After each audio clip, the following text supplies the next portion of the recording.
જુઓ જે કંઈ પણ અત્યારે કિસાન સંકલ્પ યાત્રા રાજુભાઈ કરપડા દ્વારા જે કાઢવામાં આવી રહી છે એમની અંદર કેશોદની અંદર 2 દિવસ પહેલાં પણ ત્યાં સભા હતી, રાત્રિની સભા હતી. રાત્રિની સભામાં એમની સાથે રેલીમાં અરાઉન્ડ 150 જેટલા લોકો તો સતત રહે છે અને આખી કેશોદની સભામાં 200થી વધારે લોકો હતા. એનો મતલબ એવો થાય છે કે સ્થાનિક લોકો 50થી પણ વધારે કેશોદમાં જોડાયા હતા, ખેડૂતો જોડાયા હતા.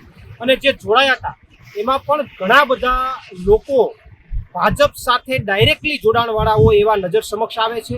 સરપંચો હોય, ભાજપના કોઈ પૂર્વ સદસ્યો હોય, તમામ જગ્યાએ કેશોદની અંદર જોવા મળ્યું.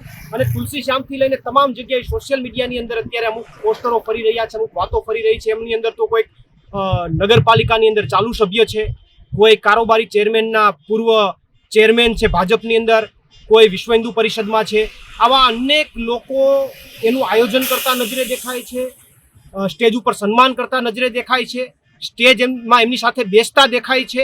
તો આમનો સીધો મતલબ એવો થાય છે કે રાજુભાઈ ખેડૂતોની યાત્રા લઈને નીકળ્યા છે સરકાર સામે, કે સરકાર પાસે માગણીઓ, ભાજપની સામે માગણીઓ માટે લઈને નીકળ્યા છે અને ભાજપના જ નેતાઓ એને સપોર્ટ કરે છે. આ સૌથી મોટો પ્રશ્નાર્થ છે. તો આના ઉપર તો મને એવું લાગે છે કે આખી યાત્રાની પાછળ બીજેપી જોડાયેલી છે. રાજુભાઈ બીજેપીના સપોર્ટથી ખેડૂતોની આવી યાત્રા કાઢી અને બીજેપીની વિરુદ્ધમાં થોડું બોલી અને ફરીથી એક કિસાન નેતા તરીકેની છાપ ઊભી કરી, એક ખેડૂતોનું એક બિન રાજકીય સંગઠન ઊભું કરી અને ભાજપના કહેવાથી ખેડૂતોના મતને વિખેરવાનું ષડયંત્ર ચાલી રહ્યું હોય એવું મને લાગે છે. અને આ ક્યાંક ને ક્યાંક મને એવું લાગે છે કે ખેડૂતોને ગુમરાહ કરી એને ક્યાંક ને ક્યાંક અંધારામાં રાખી અને આખું રાજુભાઈ ષડયંત્ર કરી રહ્યા હોય એવું મને દેખાઈ આવે છે. કારણ કે કેશોદમાં મેં જોયું છે ઘણા બધા ભાજપથી જોડાયેલા નેતાઓ એમાં જોવા મળ્યા છે.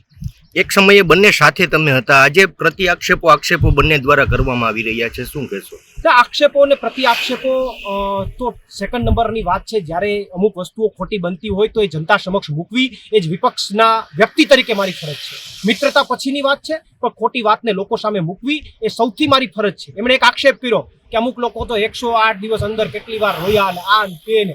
અરે ભલા માણસ, એ તો કોઈ કાંઈ ખુલીને બતાવવા જવાની જરૂર નથી કોણ રોયું, પણ એ તો જે ડર્યું હોય ને જે ડગ્યું હોય એને જ રોવું આવ્યું હોય, બીજા કોઈને રોવું ન આવે. અને છતાં હું એમને કહું છું કે કાંઈ વાંધો નહીં પ્રવીણ રામ, તમે એમ કહો ને પ્રવીણ રામ કદાચ 100 વાર ભલે રોયો હોય પણ રોયા પછી પ્રવીણ રામ ગુજરાતના ખેડૂતોની સાથે છે, ડગ્યો નથી, હિંમત નથી આવ્યો. એ મહત્વની વાત છે. બાકી ખોટી વાતો કરી અને ડગી જવું ડરી જવું એ કોઈ મોટી વાતો નથી, મહાનતાની વાતો નથી. ત્યારે જ ન્યૂઝરૂમ ગુજરાતની યુટ્યુબ ચેનલને સબસ્ક્રાઇબ કરો અને ઇન્સ્ટાગ્રામ અને ફેસબુક પર ફોલો કરો. અપડેટ રહો, સત્યની સાથે રહો.